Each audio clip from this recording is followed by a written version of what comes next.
The Baltimore Annapolis Trail extends from Glen Burnie to Annapolis and is roughly 13 miles long.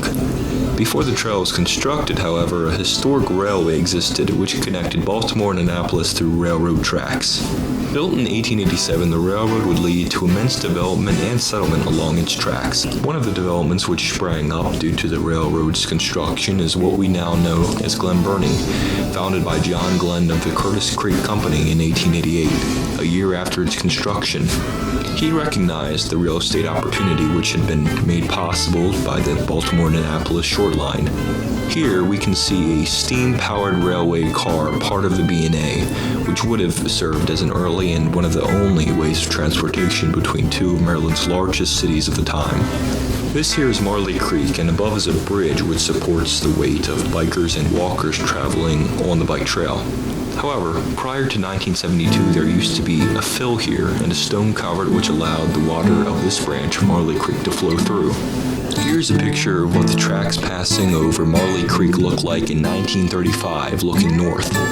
This is what the same location looks like now. In spring 1972, Agnes, a tropical storm, hit Maryland and the fill collapsed, along with the tracks which fell into the creek, never to be recovered.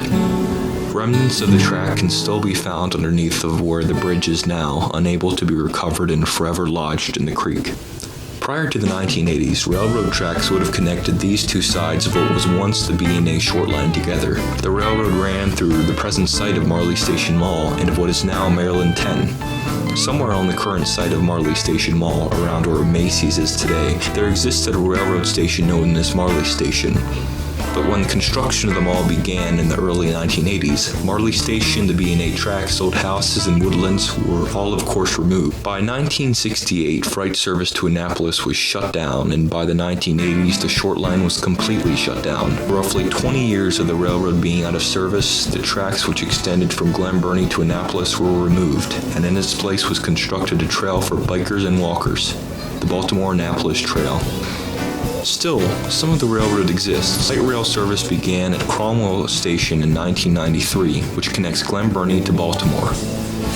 You can experience what the people who lived in the days of the Baltimore-Annapolis short line's heyday used as their only method of transportation from one city to another, although what you see when you look out of the window will be much different from what the passengers saw 133 years ago when they peered out of the window of the steam-powered rail car. Farmland, woodlands, old farmhouses have largely been razed, cut down, and developed to make way for the next shopping center, the next housing development, or the next parking lot. The B&A short line is a significant part of Maryland's history, and especially the history of Glen Burnie.